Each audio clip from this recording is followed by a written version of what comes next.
My name is Marcy Stromgren, and you've tuned into Just the Facts. I have in the studio today Art Johnston from the 4th District, the 709 School District. Hi, Marcy. Great to be here. Thanks for inviting me back. Thanks for coming in today, Art. You know, over the years that I've been monitoring the 709 School District, there's been some very disturbing things that we have talked about on various programs, but today I want to focus in for the first few minutes on all of the Minnesota data practices requests that you have put into the school district. As a school board member, many of them mostly related to the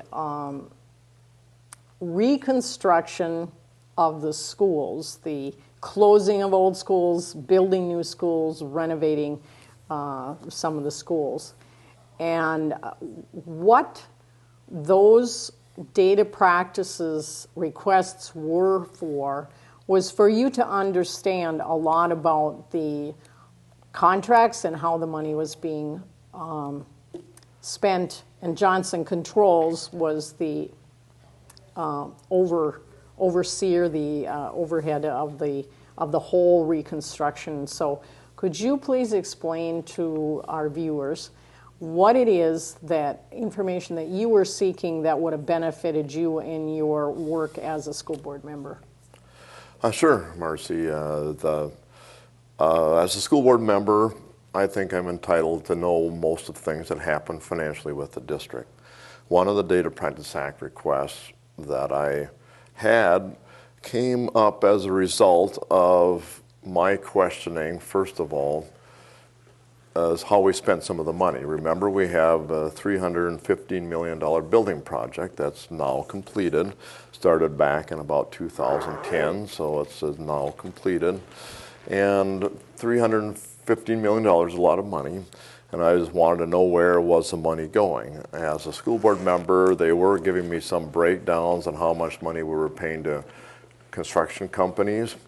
And of course, I'm looking at that and saying, well, for example, $315 million, only about 230 million of that I could find documentation of that it was being spent on general contractors building brick and mortar. And that's nothing wrong with that. So we had bids, went out there, we built the schools. There's some question about whether we needed those, but we won't talk about that right now. So I wanted to know, well, where'd all this other money go? And Johnson Controls was called, Johnson Controls Incorporated, a big multinational corporation. They were what's called the program manager. It's kind of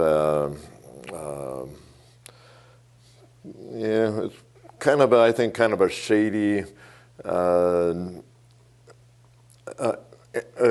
of a shady production.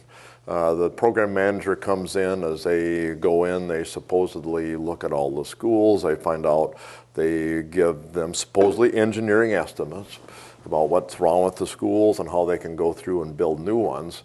Then they go through, they hire architects, and then we eventually get all these new schools.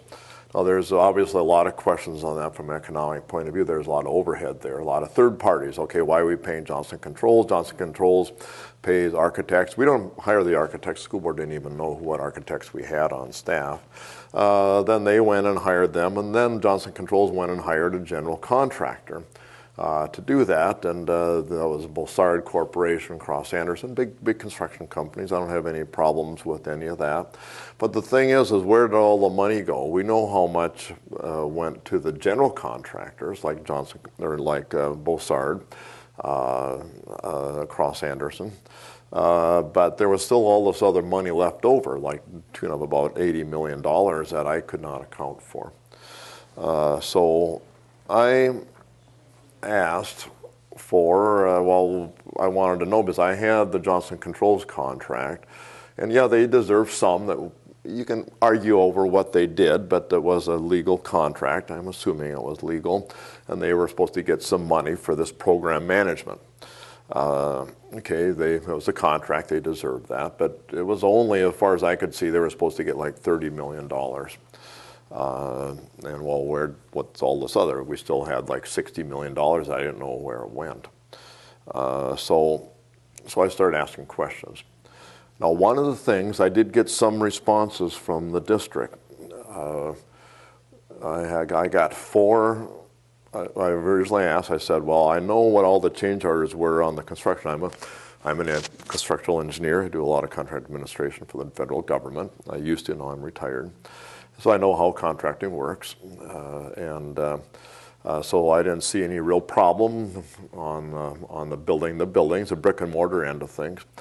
So the only place I want to know was, well, where did this money go? So I asked the administration, were there any change orders for the Johnson Controls portion of the contract? That's that program management part. And I didn't get anything and didn't get anything. And eventually, I did get some stuff.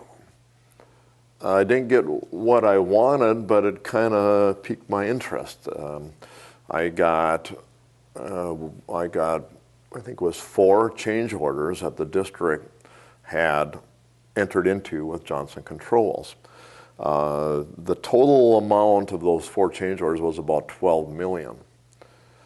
The biggest one was a change order in how much they were paying for the architects, Bossard. Everybody was getting kind of kickbacks is probably a little bit strong a word, but you know, everybody was getting a bunch of money, and I said, well, okay, here's another $12 million. Now, didn't amount to everything, because I knew there was a bunch of other money out there too. But I got this, so then I got these contracts. I had the dollar amount. As I say, the big one was about $9 million for change orders on that involved the architects, all the other, what we call construction managers, which was like Bossard, Cross Anderson, and then we didn't know anything about, we didn't even know who Johnson Controls hired as the architects, for example. So we didn't know who they hired, we didn't know how much it went. But I did have the amount of money that the school negotiated, apparently, with Johnson Controls, and that was that $12 million. The big one was about $9 million. Excuse me, when you say the school, who are you referring to? That did not come before you as board members. Yes, Without thank getting you. too long on this, because we got a certain time frame here, but it wasn't the board members that made the decision to dispense that money differently. Those things were not under your authority. Yeah. Who was doing the decision making? Okay, by the district I mean the administration of the school, which is the superintendent and his staff. In addition to having Johnson Controls as a program manager, we have an administration. We have a person who's supposed to be in charge of the construction that represents the school. Anyway, they came up with this. So you made a very good point, and that's what concerned me. Remember, I was on the school board. At the time, I'd been on the school board for 4 years, asking for this stuff, never getting it. I finally got it, but then when I got it, I looked at it, and I said, this is a whole lot of money. How come I was never told about this? So the decision had been made, and you were not made aware of it. Yeah. Okay, now let's move on then to what did you do after that? You then got partial information, so you decided to go where else to see if you could get an enforcement of all of the information that you wanted. Well, then we come down to the Minnesota Government Data Practices Act, is that, and that, just so you know, that's a Minnesota state counterpart to the Freedom of Information Act. I think they're related somehow, but it states all governments have laws. I think all states have laws that say the state governments have to provide information to the public so we know what's going on, where is our tax money being spent, etc. So I found out we had these $12 million in change orders, and I wanted to know who approved it. Okay, I did find out that it was the signature. I have the change orders. The signature was signed by the chairperson of the school board, which happened to be Ann Wasson, Tom Casper, Tim Grover. None of them are on the school board anymore. Okay, that brought more questions than it resolved because I'm a school board member, and Minnesota law says, what I understand, and what we pass every year on an annual meeting, is that for any contracts over $25,000, that must go back and be approved by the school board. That obviously didn't happen. I mean, the Duluth News Tribune didn't know about it. They do some reporting, not the best, but they do some. I asked them, hey, do you ever hear about this? No, we went back and looked at all the minutes. Did I fall asleep at some meeting when this came up and I didn't know about it? We went back, did it happen before I got on the school board? Well, obviously it didn't because the dates were after that. We could not find anything. There's nothing in the minutes of the school board. And we approve expenditures of money. That is one of our main functions, is approving budgets, expenditures of money, and hiring and firing the superintendent and setting policy. Well, one of our policies is that anything over $25,000 must be approved by the school board. Now, approved by the school board doesn't mean the chairperson signs off on it. It means coming before the school board because if we're going to do this kind of stuff, that's the whole point of Freedom of Information Act, is what is the government spending on? People, the public, is supposed to have an opportunity to express their opinion when government funds are going to be sent. They don't make the decision, but they do have a right to know what's going on. They have a right to take that information and express their opinion to their elected officials that do make the decision. Is this a good idea or not? And if the officials don't have the information and the public doesn't have the information, then something's going on behind closed doors, very obviously. And that's what we're getting at here, is we have sat long enough wondering what to do. And now I think we need to take a step towards some kind of an organization who is willing to listen to this and analyze if there is some culpability here that has to be thrown back to administration that's currently sitting in power, because some of those school board members are no longer on the board. But you can't hold the people that didn't know on the board, you can't hold them accountable for not getting the information when it was kept secret from you. So now, okay, after that, you then went, what other areas did you try to get some help from? Did you go to the county attorney? Did you go to the state of Minnesota? Explain what you did after that. Okay, well, before I do that, I want to say, I was a contract administrator for the federal government, so I know that. I know a lot of contracting officers from the federal government, and the branch that I worked for, I think, is very good at doing a good job. And they happen to live in Duluth, and they heard about all this stuff because I actually ended up writing a column in the paper saying, well, where did this money go? We have to have accountability. My old contracting officer for the federal government that actually writes the checks, they told me, he actually called me up and said, Art, you better resign. I mean, you can be responsible for this. And I said, well, thank you for your opinion. This is coming from a very respected contracting officer for the federal government. And I said, no, this is why I brought it up. I'm there to witness what happened. And I'll do everything that I can. I'm not liable, I don't think. I'm hoping not liable because I'm doing everything I can to bring awareness to the public. So what did I do? I thought this was really, I thought it was illegal as a school board member. I'm supposed to be approving everything over $25,000. This was $12 million in contracts that I never even knew about, that nobody knew about. None other school board member, every school board member I talked to at the time, the chair had already resigned, the one that signed this. They said they didn't know anything about it. No, they didn't know anything about it. So who was making these decisions in the dark? So what I did, I made a Minnesota Government Data Practices Act request. It's a standard form. It says you want this, and we got to be specific. I wanted specific information on who signed the contracts, who gave permission, what kind of negotiations went on between the district and Johnson Controls, because I wanted to know, was there something done wrong or not? And I did that probably 3 years ago. I got no response at all. They were giving me the change orders before I did that, but then when I found those, I said, oh my gosh. Well, now, okay, so you got to tell me how this all came down. Who approved this in the administration? So the administration wouldn't answer you. Then what did you do? Where'd you go after that?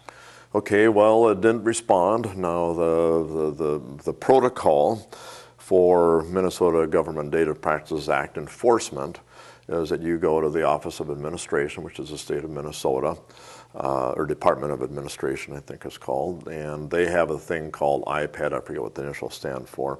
If you have a complaint, you send it to them, and they make a determination that, yes, you're going to do something. I talked to them about it. Now, the trouble with that is that they have no enforcement rights whatsoever. Now, I did not make a formal complaint with them. What I did, since this involved contract money, again, where do you go as an elected official when I want to try to bring awareness of something which I think $12 million, that's a lot of money. Where did it go? Who approved it? Why? What was it for? And so I did three things. One, first of all, I talked to the Attorney General in the state of Minnesota, and I got a note back from them and said, we understand you want this and you have concerns about how this money got spent, and well, you should talk to your superintendent or maybe talk to the Minnesota School Board Association. And these are independent school districts and we really don't have any authority over that. Literally what they said. This is the Lori Swanson, the Attorney General in the state of Minnesota. And what year was this, Art? This was in 2012. Okay, so then what did you do? Okay, then they also said, well, you should talk to the auditor and maybe talk to the Minnesota Department of Education. So I dutifully went in and sent a letter to the Minnesota auditor, which is Rebecca Otto. They sent me back almost identical letter, said, well, we have no authority over this. You should talk to your superintendent. It's getting to be an old record. And if you want, you could talk to a private attorney, and you could maybe they could do something. They also said they weren't responding to my Government Data Practice Act request. Okay, so that I blew that off. Then of course I sent a letter. Then they said, well, maybe talk to the Minnesota Department of Education, because they are the ones that. There is also other questions here. Where is the money being spent? And they're the ones that approve the change orders that are sent yes, in. because So- they'll go through the review and comments, and I thought Review, the Minnesota Department of Education should be responsible to make sure the money is being spent, at least complying with the review and comment that was approved by the state. And that had it broken down how much every school would cost. They had the things, and I think that that was not being complied with. There were some buildings that we got review and comment approval on that had already been built, for example. And so I also, another Minnesota Data Government Practice Act request was that I wanted to have the timeline on how some of these projects were spent, to see if they had been, well, I know they were because I have pictures of them, like the road going up to the Lincoln Park Middle School that was built before they even submitted a review and comment to the state of Minnesota, or the Department of Education. I told that to the Minnesota Department of Education. I said we had a whole bunch of stuff that they were asking for money for to construct that were already constructed. So I asked for Government Data Practices Act. I said I want to know why was this built without any approval? Why was it violating the review and comment process? Of course, I got no comments back on that, and that's when I talked to the Commissioner of Education, Minnesota Department of Education. I said I had done all this stuff, and of course she sent back the same thing. Oh, get a private lawyer, you're an independent school district, you can do what you want, and I guess that includes violating Minnesota law. Until I can get this information back from the school about what the process was used, who signed off on this, who said, hey, go through and we'll do this and we won't tell them. Somebody had to make the decision that we're not going to tell the school board about $12 million in change orders. Who made that decision? And of course, until I can get that information, I don't know who is responsible. How can we track this money if we cannot even get information on it? And of course, it makes you kind of wonder, they're not giving it to me, so doesn't that make you wonder that maybe they're hiding something? Well, and until we can get some enforcement of this, the state of Minnesota will not enforce the Minnesota Government Data Practices Act. They will not do it. They say hire a private lawyer. Okay, what does that do? I don't know. In other words, you cannot get any criminal complaints at all. They won't even look at it and say this is a criminal violation, because they literally, as far as I know, I've never heard of them ever enforcing, charging anybody with violating the Minnesota Government Data Privacy Act. In other words, the law is completely toothless, which I think is violating the intent of the Freedom of Information Act. That's, I think, both states are supposed to emulate. Well, Art, that sounds like a good summarization. I'm sure we could spend more time on it, but I wanted to kind of keep this short. So to wrap it up, on that topic alone, you've had no help, you've gotten nowhere, you've been told, oh, go get yourself a lawyer. Like, we are independently wealthy individuals. This whole school plan was foisted upon this district. The people did not get a chance to vote on this even. And they used bogus information to validate their claim that the $315 million worth of school makeover was absolutely crucial. They promised us a bunch of school closings would be sold. We're still sitting there holding them, still paying the bill on them. So the taxpayer has been abused over and over again. And so I want to thank you for all the effort you put into trying to get this information. And hopefully this is not a dead issue yet, and that we can find some help out there with some organization that'd be willing to come in and sit down with all the documentation you have and see what they can do on the behalf of the taxpayers, and to somehow force the state of Minnesota to have some teeth to go after irresponsible actions. And this is not just the Duluth 709 school district. This has happened to Up on the Range and to Harbors. Johnson Controls was involved in both of those instances, and other cities throughout the state of Minnesota, and even perhaps in other states. Johnson Controls comes in with their bogus information. They overwhelm a district with a bunch of non-facts and then take them for an expensive ride in improving their schools and leaving the taxpayers with a big bill. So I know it's been a struggle for you to deal with this, and I appreciate what you did, but we just have to hope we can find some outside help to get some answers. Yeah, no, it is a statewide issue. I get calls quite regular about other school districts that, hey, they're trying to do this to us. They're not telling us data. They don't give us the information, and we don't know what to do. A lot of these people are not engineers, incidentally. Well, like I told you, I'm a structural engineer. I know how to deal with this. Most people don't have the opportunity like I do to have a technical background on construction. Well, let's change the subject now. It's tough. Yeah, I'm sorry to cut you off on that, but we need to change the subject because we've got some other issues we want to cover. Just briefly, I mentioned earlier, we have some schools that are still waiting to be sold. And we surely are never going to get the money that they promised from us, which was supposed to pay down this indebtedness. Recently, I heard that Rockridge, which would have been an ideal school to remake over, but another one was chosen. It was torn down, and then a big remake, costly remake, was made there. The school district is considering moving a bunch of kids over there from a school up in the Woodland area. This troubled youth that are in special education, separate from all other school students, which I understand is going to cost us more money to fix this Rockridge site up to potentially accommodate them, and yet you have some other offers on that, and also on the Nettleton, and the school district balks at selling any building to anything other than use for the school district or some private entity. So is this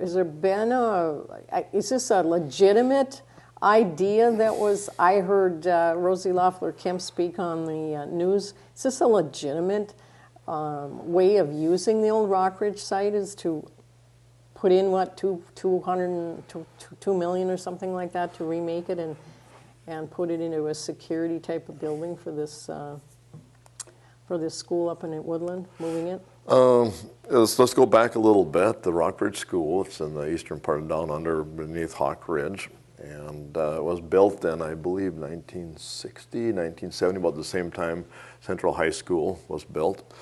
It was a K-2 school.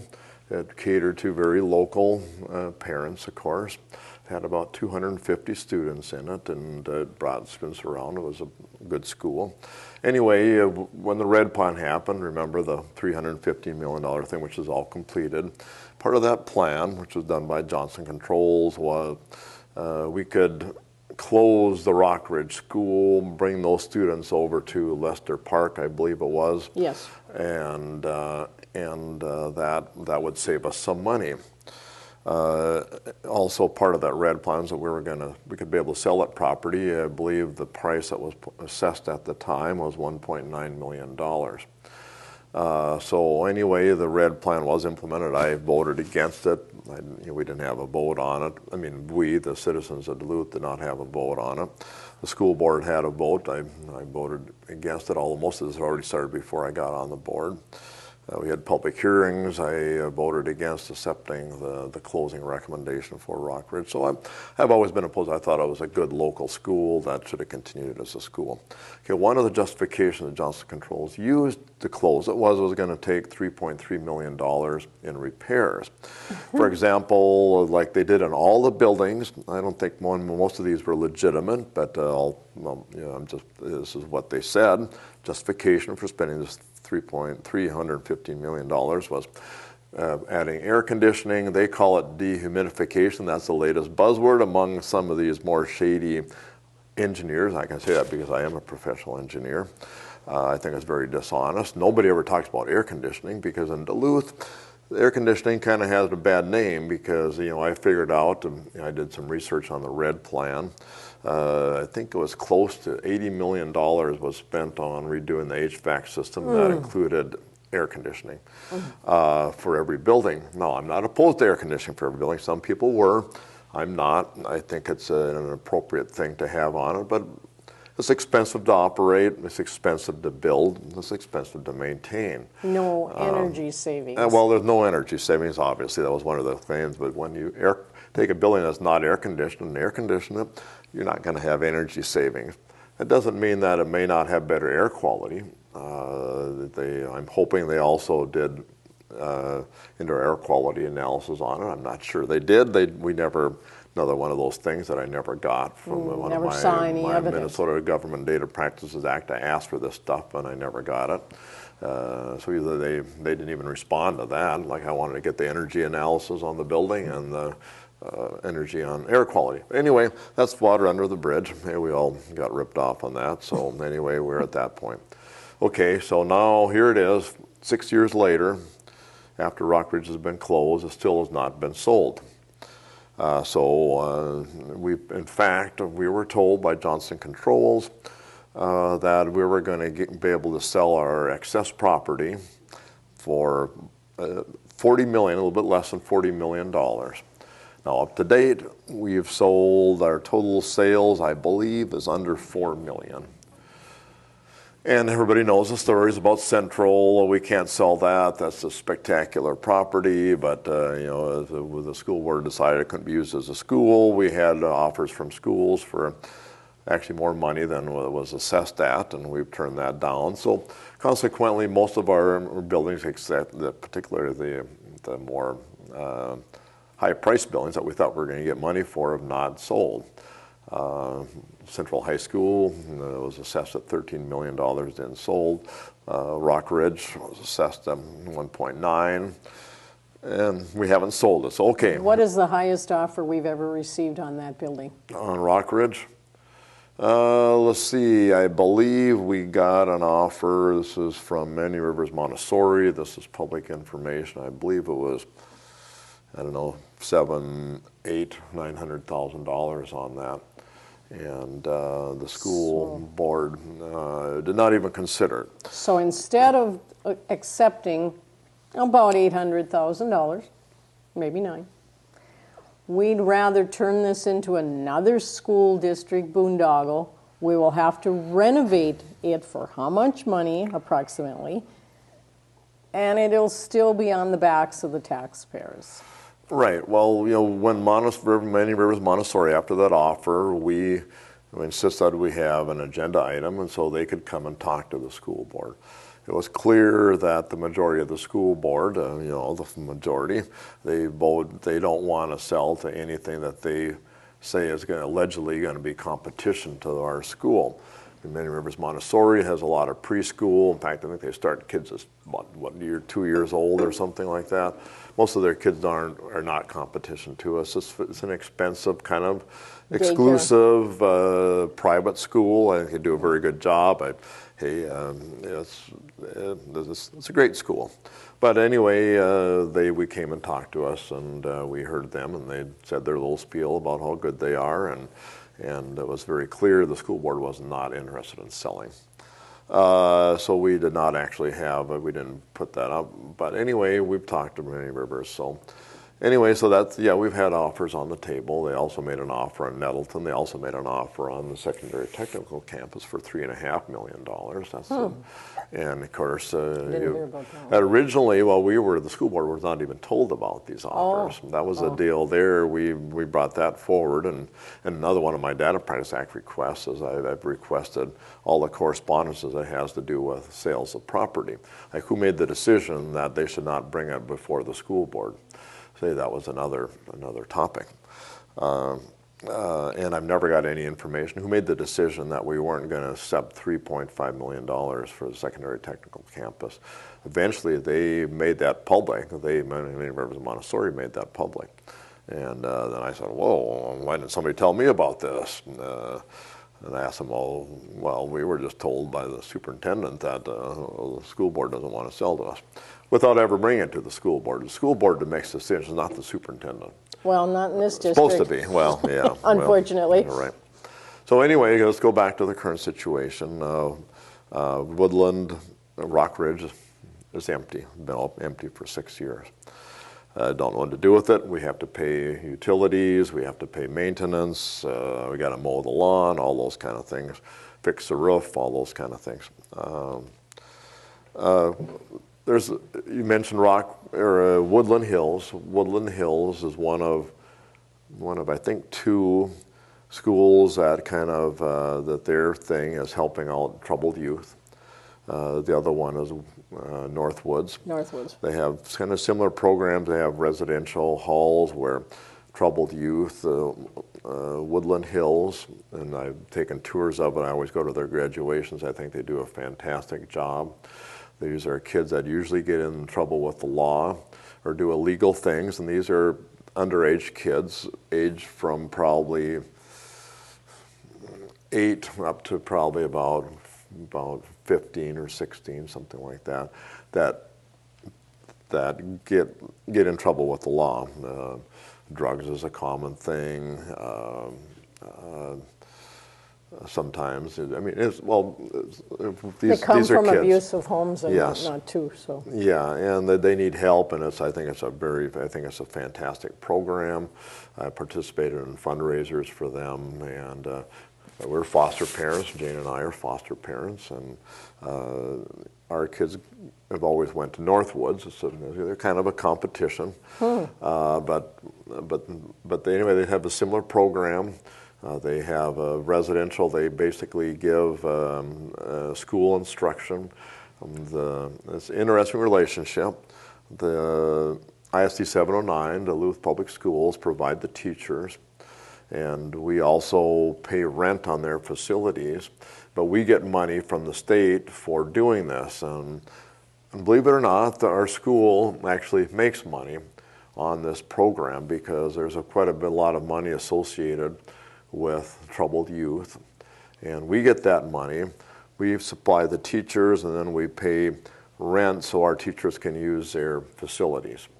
That's how the two are worked up. I don't have it exactly right, but that's basically how it goes. And it's a good program, and I'm 100% supportive. So now we couldn't sell Rock Ridge, so somebody had the idea, well, let's move one of these schools to Rock Ridge. because we pay, I think, $150,000 rent for the old Cobb School where the North Woodland Hills Academy is located. Does the Woodland Hills own the Cobb School? Yes, they do. Right. That was sold to an alternative education system, wasn't it? Yeah, I don't know, 10 years ago, something like that. Yeah. Right. Oh, very interesting. Yeah, and they wouldn't do that now, of course, even though they're part of our school system. But so that's what the situation is now, and I can't speak at all for Woodland Hills, but somebody brought the idea up as, well, why don't you move out to Rockridge? Cobb School's old, it probably needs maintenance like anything does. You don't know what the condition of the building is or anything that a decision like this would need to be made? No, I don't know. I don't know what they've done for upkeep. I mean, I'm assuming they put in new furnaces and painted the walls and put in new carpeting. You know, again, I don't know. I've been in the school. It looks like a nice school to me. Old, probably needs some tender, loving care.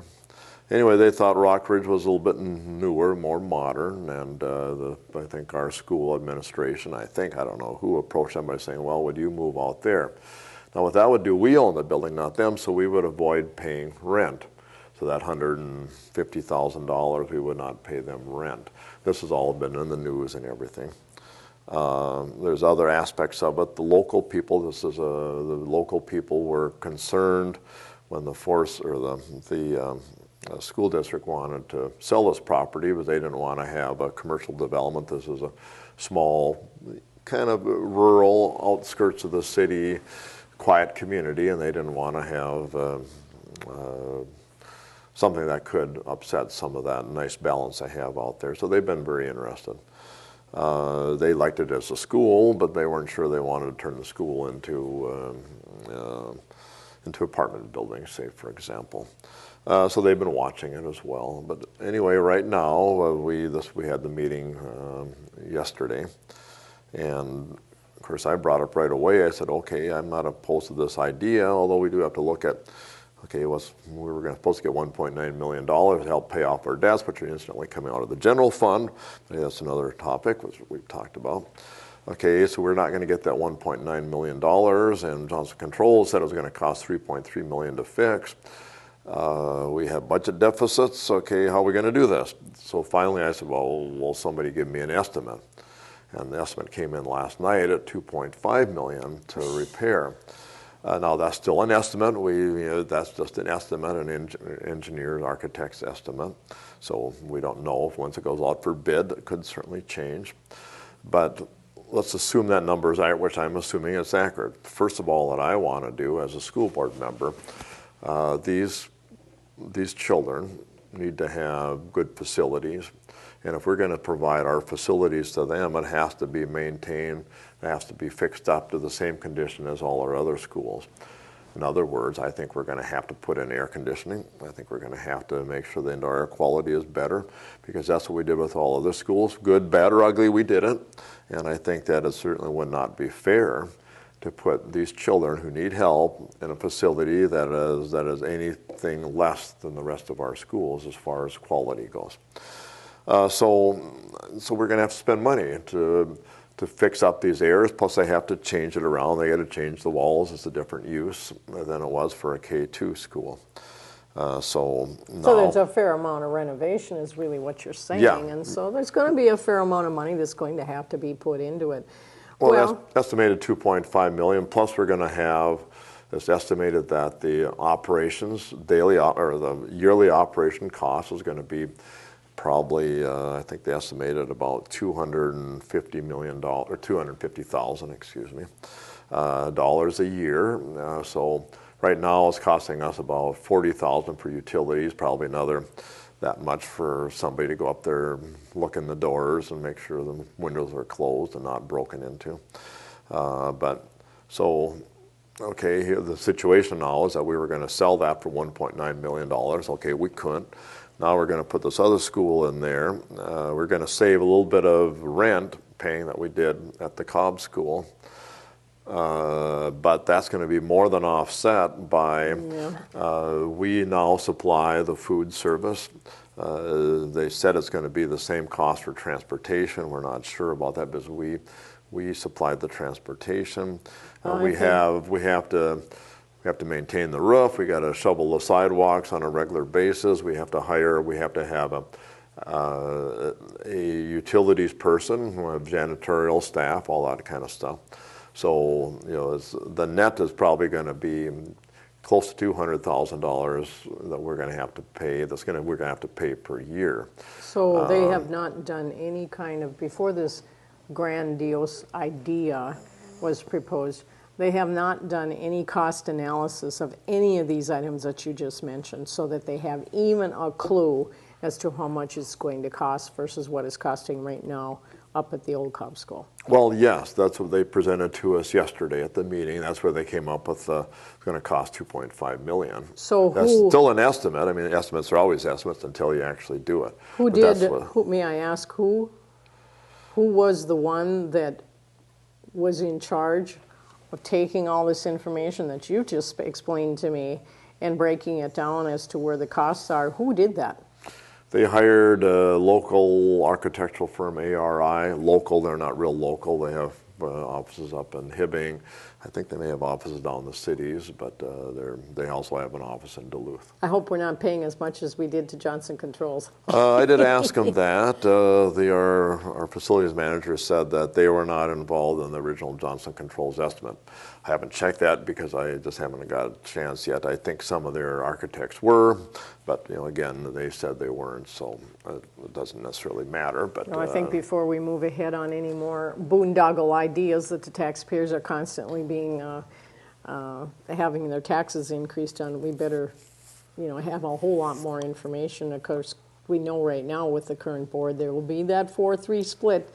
They don't know what they're doing, and they'll just, oh yeah, this just sounds great, let's go ahead and do it. And sure enough, the taxpayers are going to get hit one more time. Well, it's kind of interesting. Lana Oswald, school board member, she brought up an interesting comment, which I think your listeners and viewers would appreciate, is that she asked, well, did we ever look at some of this other property?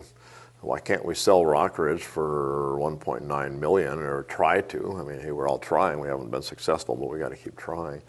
Can't we move them into the secondary technical campus, for example, which is I think it's 15 years old building. I mean, it's. And we just paid it off a couple of years ago. Last year, one year we just finished paying it off last year.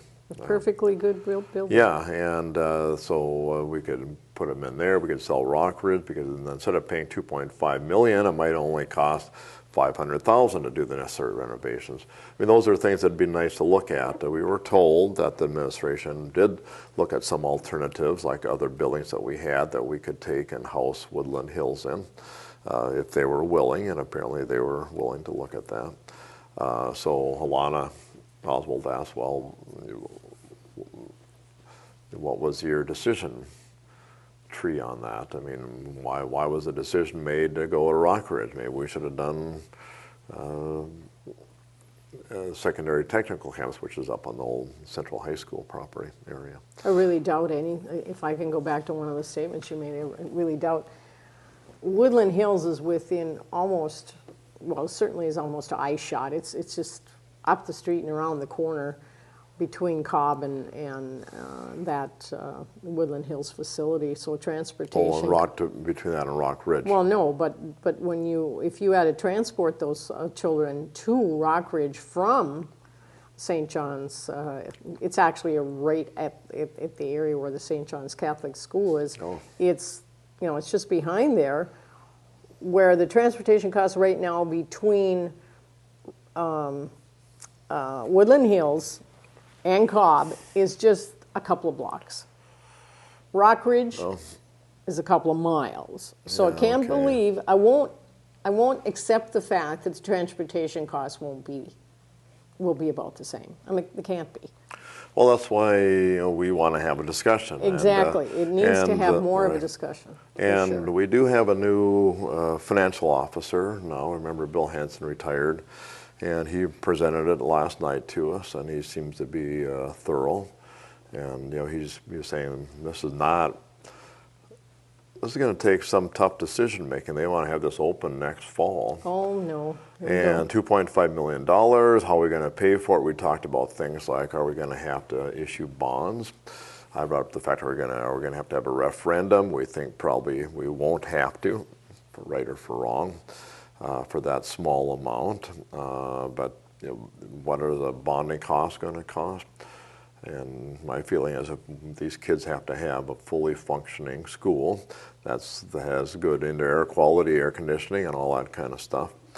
And where are we going to get this $2.5 million? Good question. And we also have to convince our public of that. You know, I'm going to have to eventually vote for this. Personally, I think it's an okay idea, but what happened to this red plan that people are not happy about, and now suddenly we're going to utilize the school again where we were supposed to be selling it to decrease some of our debt that was incurred because of the red plan. So you know, those are issues that I think hopefully will be talked about by the public.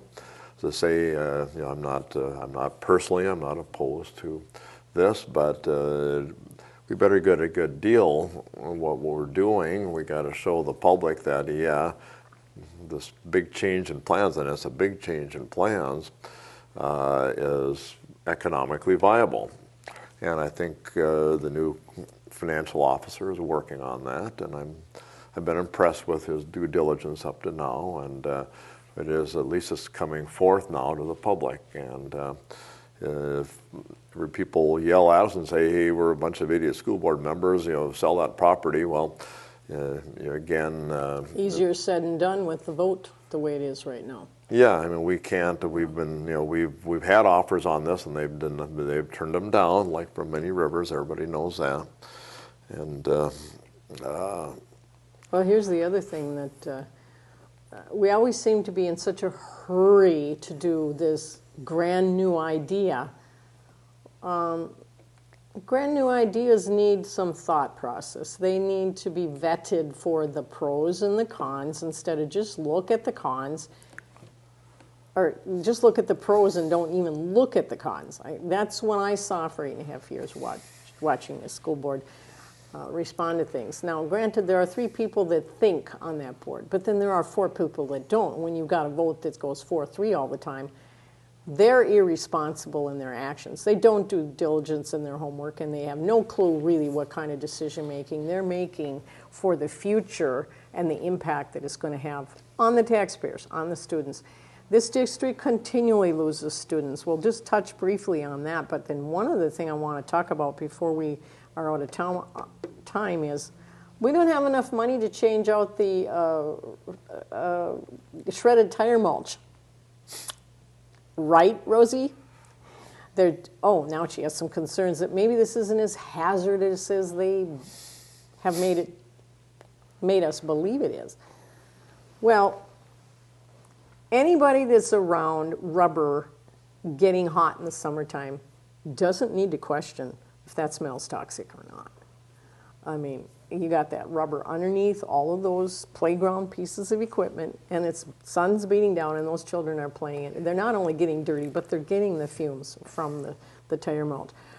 Quickly, what's the status of that? Are we moving forward on all of the elementary playgrounds, only some of them, or, you know, there was a little bit of discussion about, well, east versus west, which we hear too much of. Is there any problem with getting rid of that stuff? I mean, it was supposed to be done by 2017 school year this fall, so is it going to be done or not? So far, it's still on track. We talked about it yesterday, and they're getting requests for proposals out for, actually no, they're getting bid documents ready. They're going to have 3 alternates on the bid. One of them is to replace everything by this fall. Other one is to replace I think it's the elementary ones and do middle school next year. And the other one is to kind of space them out over the next 3 years. And so we're going to get bids for all of those and then see what can we do. It's been a very interesting thing. We have a very dedicated group of parents that are concerned about the tire mulch. I hear it everywhere I go. The staff is concerned about it. The parents are concerned about it. And it's going to it seems like it's way expensive. It's supposed to cost $600,000. But this is interesting that Alana Oswald asked for information about what do all the individual school budgets have. And I'm just going to bring it to you really quick and why this is important on our budget. All the individual school budgets, this is just the general fund, has come more around $50 million. Okay, well, I'm looking at that. Well, we've got about a $80 to $90 million general fund budget. Where's the rest of the money? Oh, well, we didn't include that because that's administration. So that, and administration does something. We need administration, but we also need money to go to the schools. I think we're pulling off way too much money in administration. And I think I think that if we can't even afford $600,000 to replace the playground mulch, from very dedicated parents that are very concerned about this, that are willing to help, they've already got fundraisers going up. I think we should encourage that citizen community participation with our schools. I think it's critical that we encourage that. Oh, excuse me for just a moment. I'm going to bring up one thing about this current administrator, Grunset. In his literature, to sell us on the idea of increased referendums, it's all about kids and parents working together with the district. So then you get a group of dedicated people that want to work with the district. And all of a sudden, we don't want to work with them. They don't know what they're doing, blah, blah, whatever the excuses are. So on the one hand, we need the parents to carry the water buckets to get the referendums through, but if they want to help in any other way, just go mind your own business. Well, that's an interesting point you bring because, these people want to volunteer. They're trying to get matching grants from construction companies, from material suppliers. And our school member, we can't do that. There's liability issues. And now I'm on the city park and rec board as a school board liaison. Oh. And we were at a meeting here just last week with them, and we have a big park program in Duluth, and one of the ones that is close to being implemented is the one on Lincoln Park and along Miller Creek. It's part of one of our oldest parks in the city. It's very beautiful, running cascading water, lots of places for the kids to play. There's a road that goes through it. It used to be next to our Lincoln Park Elementary School. But anyway, we were going through that, and they have 50% of the cost of that. I'm thinking it's like $1 million or something. 50% of the cost is being donated by a couple banks. We have legacy funds in Minnesota. Legacy funds, remember when they increased the sales tax up, and that was supposed to go into that. So there's all kinds of funds that even the city is getting that's defraying the cost. And they said, so we have volunteers from our community that's going to help on this. And I actually brought that up and said, please tell me more. I'm on the school board, and we're trying to replace our mulch, and our administration says we can't get any help from anybody. So the city is doing it. So why can't we do it? And I think why not? And we have the citizen groups that is really dedicated. They are going around and doing exactly that same thing. Another similar thing is down in Gary. We have a community center in Gary, which is right next to the school. They have a lot of cooperative programs. And that was built almost all by volunteer labor and by donations from construction companies and material suppliers. And it's an extremely dedicated group of citizens. It makes me very proud to be right down the road and be representing them. And I think we really have to do a lot more in our schools to not only do we help out financially, but it brings the community in for support. We need that community support, and that's saying, hey, you're part of our community. We need you. Please come back. And they send their kids to our schools rather than sending them to Proctor. And it's really a win-win thing. So I think we should really try to work with our community on these kind of issues where they're willing to foot a lot of the bill and a lot of the work. It's just playgrounds. They obviously can't go out and design buildings and build build buildings, but they certainly can participate when it comes to playgrounds, because it is going to be designed by professionals, of course. And we've got to do things like putting drainage in there, and that's why it's $600,000. But the community is willing to help, and we need that. We need that community liaisons and that community interaction. Well, it's like I just said a minute ago, is we want them there when it comes to paying the bill. And I've heard this, having been there, but we don't want you, other than that, just send your kids to our school district, whether they get a decent education or not, and we won't go into the graduation gap. But Today. yeah, we've already covered that before. But we don't want you when it comes to this mulch issue, and even though you can help us cut the costs and all that stuff, well, just go sit over there on the sidelines and watch us get the job done.